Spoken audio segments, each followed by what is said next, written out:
to the Introductory CreativeGround webinar, the overview of how to use CreativeGround. I am Dee Schneidman, the Research Manager at New England Foundation for the Arts. I oversee the CreativeGround project along with our other team members here at NEFA. We have started a webinar series where once a month we are digging a little deeper into the online directory of New England's artists, creative businesses, and arts and culture nonprofits. Thank you for joining me today. CreativeGround, as I mentioned, is a project of NEFA, New England Foundation for the Arts, in partnership with the National Endowment for the Arts and the 6 state arts agencies of New England. And we thank those partners for their support.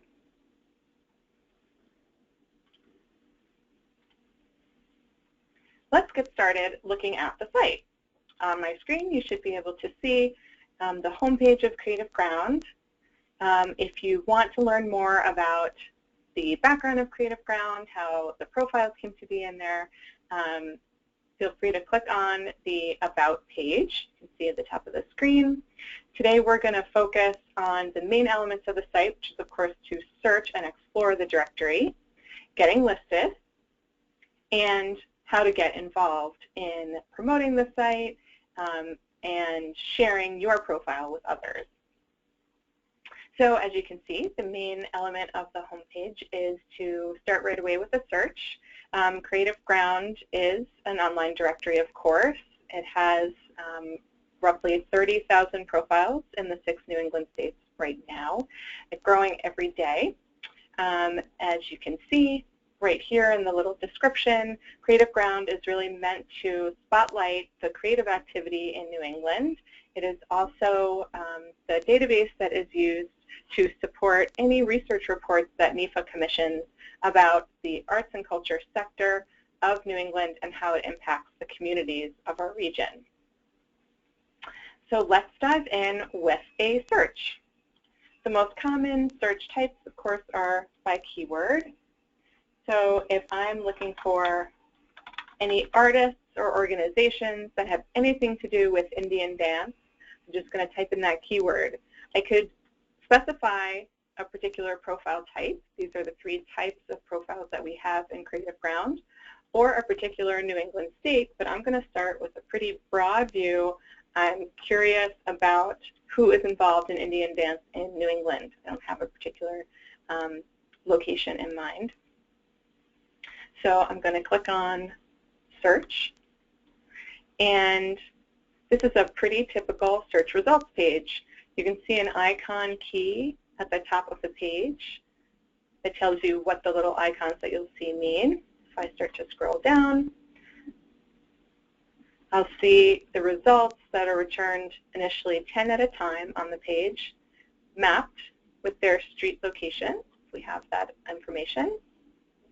And then the results are sorted according to that keyword and how many times that keyword, in this case Indian dance, shows up in the profile. So you can see this is sort of a snapshot view of the different profiles, their profile name, the New England state in which they are based, a main profile image, and then the icon that indicates to me what type of profile it is.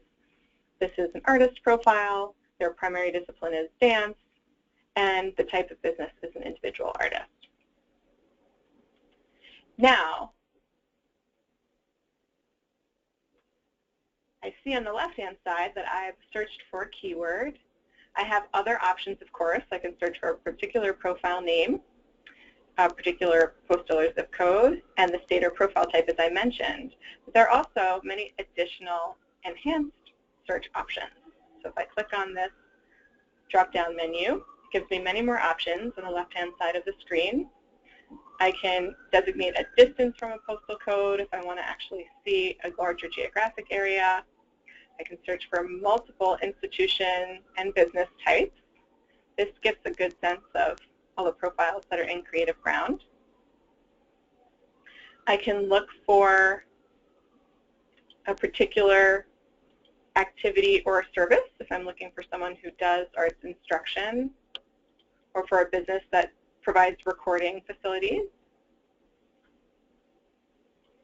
I can search by primary discipline, additional disciplines, languages available.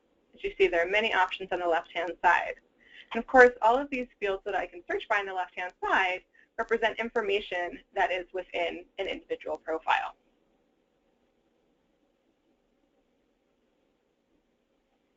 So let's say I know that I'm looking for a performing artist in a particular community who also does workshops. So I'm going to scroll back to the top of this page. I'm going to remove my Indian dance keyword. I'm going to choose, let's say, someone from Vermont. I want to know who in my community does dance workshops.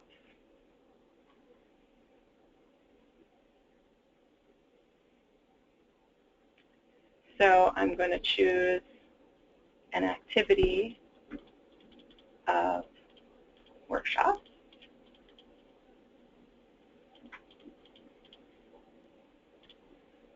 And then I want someone who does modern dance.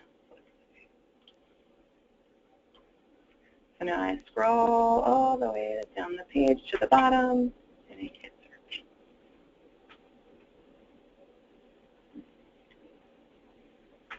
So there are a number of profiles. I see the map's a little smaller because now I've kind of zoomed in on Vermont. And these dancers have some very exciting and evocative main profile images. Let's click on LIDA. And here we can see an example of an artist profile. Now, of course, CreativeGround includes profiles for all types of artists, performing artists, visual and craft artists, designers, architects, and all those who are represented within the creative sector. So now we're on a specific profile. We can see the state, the main profile image again, and now we have a little bit more of the description of Lyda and her work. We can expand and collapse that description.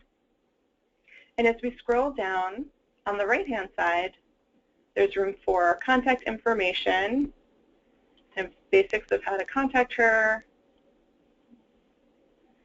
And in the About section, the types of activities and services she does, her geographic reach, what kind of population she serves, and of course the disciplines in which she's a professional. I keep scrolling down. I can see other affiliations and accomplishments, her education and awards. And these are some special sections that only show up on someone's profile if they are applicable. So Lyda is a performing artist who tours around the region and the country. So she has filled out the section on touring artist. And then she's also a teaching artist. So she has filled out the section for a teaching artist. While we're in the profile, I should show you that at the bottom of every profile, there are 3 little forms to fill out. If you have a suggestion for this profile, you can click on this.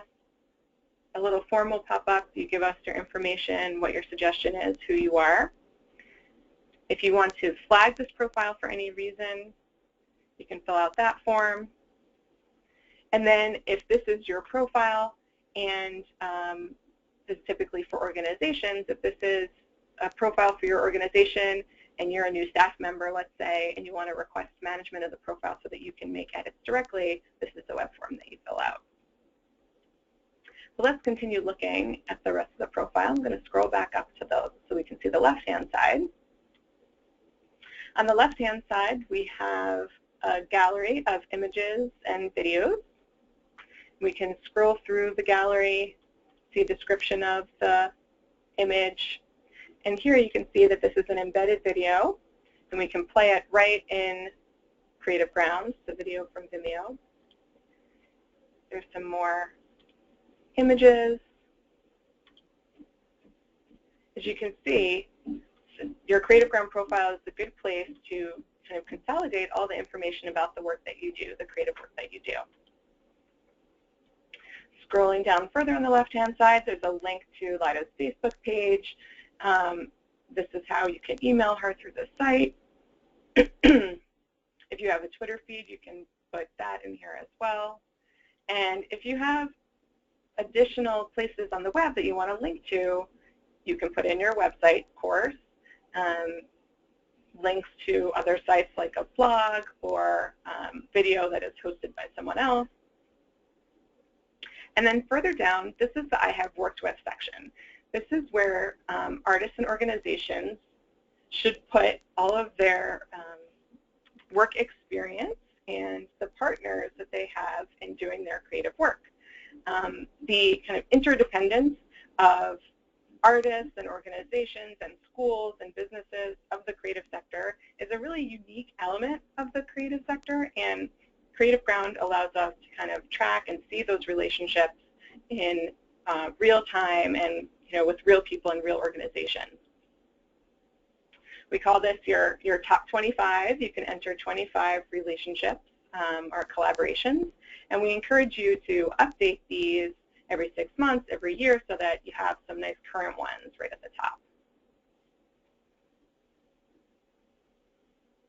So I'll show you an example of an organizational profile. I mentioned we know this is a performing artist profile, but the format is very similar for an organization. So if we look at Waterville Opera House's profile, you can see that now the profile type is showing as a cultural nonprofit with an icon of cultural nonprofit instead of artist. And this icon shows that this institution also has a venue. So if I scroll down, you see the basic format for the profile is the same. You can see the main contact information. You can see what types of activities and services the organization does. On the left-hand side, you can see their image and video gallery, the link to their website, and then, of course, other relationships that they have within their community and beyond.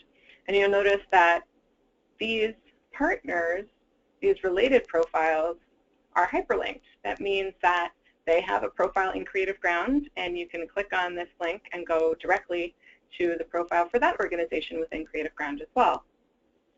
As I said, it's a good way of tracking kind of who's working where and with whom, and the important elements for the creative sector. And if we keep scrolling down, we can see the organizations, professional associations, and then here, instead of those touring artists or teaching artist sections, you'll see relevant to this organization, it has the section that indicates that they have a venue available for rent or use, type of venue, the contact information for the venue, and very importantly, the accessibility of the venue.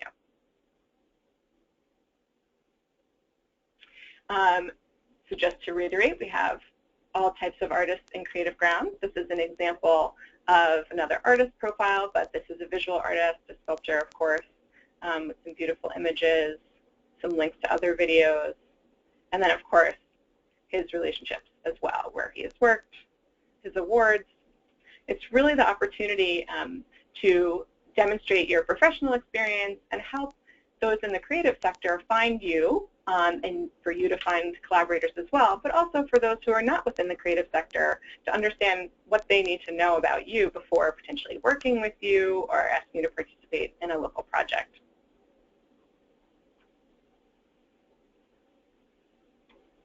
So we did our basic keyword search, we did a slightly enhanced search, and now I want to show you Explore.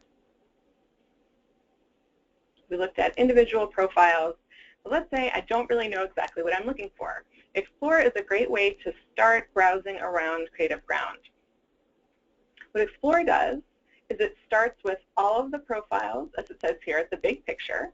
It starts with all of the profiles within CreativeGround, and on the left-hand side, it shows you the different elements or facets, as we call them, of the database, prompting you to drill down a little bit deeper as you want to see more of what's in your community, let's say, or more arts councils. Let's say you're an arts council, you want to know what others are represented around the region. or you're interested in a particular discipline. You want to know who else has identified CAP as their primary discipline. So these numbers next to each facet, of course, indicate how many profiles have artist market as an activity and service. And I haven't drilled down yet, but as soon as I do, these numbers will change. So if I choose Massachusetts because I want to select multiple towns in Massachusetts and see what creative assets they have, I'm going to apply the filter to Massachusetts. The page will reset itself. So now we're looking at the 11,584 profiles within Massachusetts. And we have facets now for all the cities and towns in Massachusetts. As you can see, I can choose one or multiple. And now the numbers are different because it's just for Massachusetts. So instead of 500 and something arts councils that we had before, now we have 382.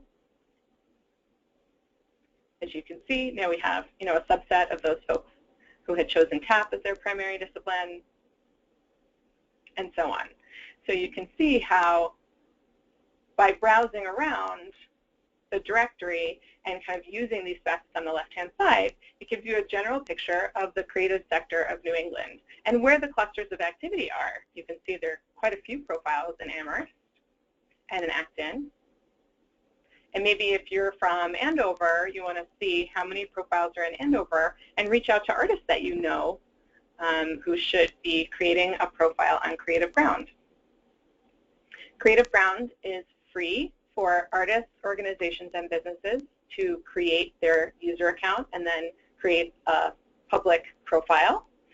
So we're really using it as a spotlighting tool and a research and tracking tool, and you, if you're a leader in your community, might use it as a little mini directory of your own once you have all of your creative partners in your community represented on CreativeGround. And we can help you with that. More information is on the Get Involved page. I'll just click on that quickly. As it says here, information about creating a user account and getting listed, doing the search and explore functions, how to develop your profile in the best way so that we might feature you on the home page or on the About page. We have some handouts that you can use for soliciting participation in your community. You can always contact us to do an information session for you. We have logos here that you can download and put right on your website. And if you noticed, each profile in CreativeGround has a custom URL. So if I click on the Waterville Opera House profile again, I can see that the URL for their profile is very specific to them. So if I put this web address on another website, on a business card, anyone typing this in, let's say if they're in their web browser, like Chrome, or if they're just Googling Waterville Opera House, they will go directly to the CreativeGround profile if they have this URL. As you can see, same thing for Lyda Winfield. And if I go back to the Explore page where I landed, and I was narrowed down to just the Massachusetts profiles. Now let's say I'm just going to narrow down to the Andover profiles.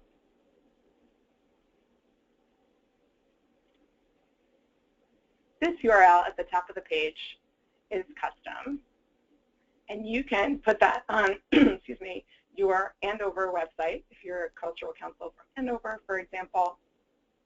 Let's say, and you just put that excuse me, behind the CreativeGround logo on your website. People don't have to see that long link.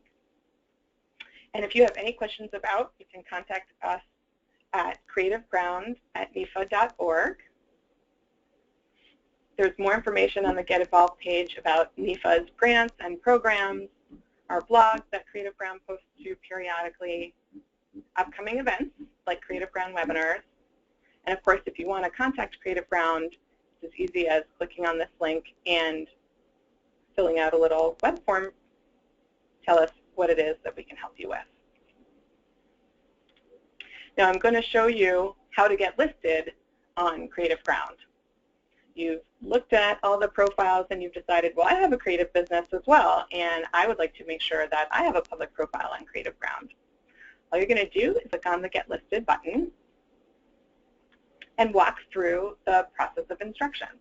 You're going to create a user account if you don't yet have one, and this is pretty similar to other websites where you just plug in your email address, create a password, and answer some basic questions about you.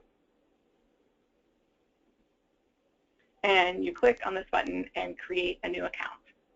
After you create an account, you'll land on a screen that gives you options to then search the site or to potentially create a public profile. I'm going to show you that page by logging in.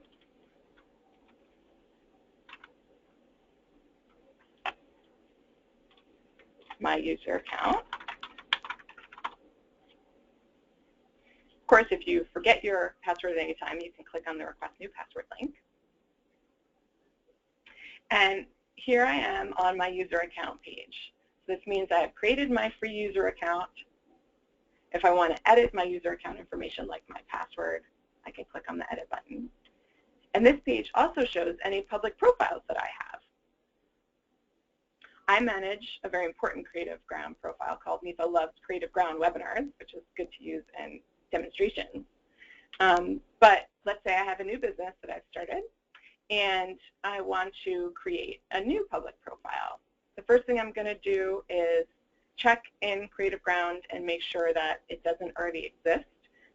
You saw the search page already, but I can show you the basics. I'm just going to make sure that my profile name of Fuse Dance Studio does not already exist in CreativeGround. And it did not, so I can go back to my account page and click on this link to create a new public profile. And basically what you get is a web form with questions and fields to fill out. There's instructions at the top of the page, tips and tricks as you go. Different fields have help text with links to help you out. We have frequently asked questions on the site. You might consult those as well. And you'll notice that required fields will have an asterisk. So the basic elements of the profile are all in this top section. You're going to enter your profile name, choose a profile type, and upload your main profile image. Uploading images is very easy. You click on the Choose File button, and then a box is going to pop up where you can search your computer. You open the file, you select the file, open it, and it will be showing here. And you click the Upload button. Now I can show you that this new profile screen is exactly the same form as when you already have a profile and you want to go back and edit it. You see, I just put in contact information. This is all information that you know pretty easily. You put in a description of your work. A few paragraphs is really recommended. Not necessarily your whole resume or CV, because you're going to break down those different pieces of your resume, like your relationships, your awards, your education, in the different fields. It's much more searchable that way and user-friendly for people who are looking at your profile. This is where I choose my disciplines.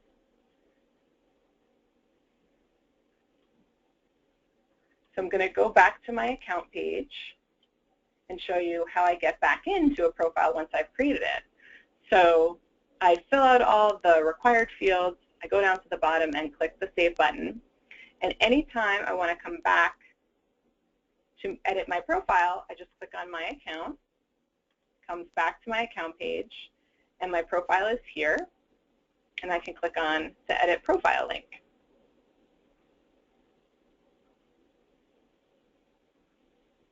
So now you'll see this is the same exact form that was blank, and now it has the different fields filled in, the required fields filled in. My main profile image, I can remove it and upload a different one. I have the Facebook page, my Twitter feed, the internal contact information. Any field that is going to show publicly on your profile will say so. So read the help text. If you're an individual artist and you'd prefer not to list your physical address or your mailing address, you can click on this box and your mailing address will be hidden to the public. This is a pretty good size for description, a couple of paragraphs, very readable. Again, here we're asking for legal status. If you're not sure which option to select, you can click this link, which will send you to an FAQ that will have some tips on how to choose the correct legal status. Here I have my institution and business type, my different disciplines here. And if I decide that I've selected one that is no longer valid, I can remove it by clicking the minus sign. And now I'm doing artist markets, so I'm going to click on that and the plus sign. These are the seasons in which I'm active. So you'll notice this is all really information that you have and know. Now here's where I upload more images and video in the gallery. I can select up to 10. So I put the title and the caption in. So you'll see that the profile form really walks you through the different pieces that we're asking you to fill in. I can do one section, add more images, save. Let's say I spend 20 to 30 minutes on the basic elements of the required pieces of the profile. I save it. Come back next time to do another section. So now I can, edit my profile again. And scroll down to the next section that I haven't done yet. Here's the I have worked with section that shows my different relationships. There are instructions here on how to choose a profile that is in CreativeGround and how to enter the name of a related organization or artist that is not in New England or is not represented in CreativeGround. So a lot of options for you to demonstrate the important work that you do so that people can find you. You can, of course, search so that you can find other collaborators and resources within the creative community. And then, of course, anyone online can do searches or they can explore the different communities of New England and what creative assets are represented there. I'll leave you on the Get Involved page in case you have questions. That tends to be a good place for people to return to. Today we went over the overview of CreativeGround, search, explore, getting listed, and how to get further involved in CreativeGround. Thank you for listening and watching the webinar. I'm Dee Schneidman, the Research Manager at NEFA, and you can contact the CreativeGround team at any time via email at creativeground@nefa.org. Thank you, and have a great day.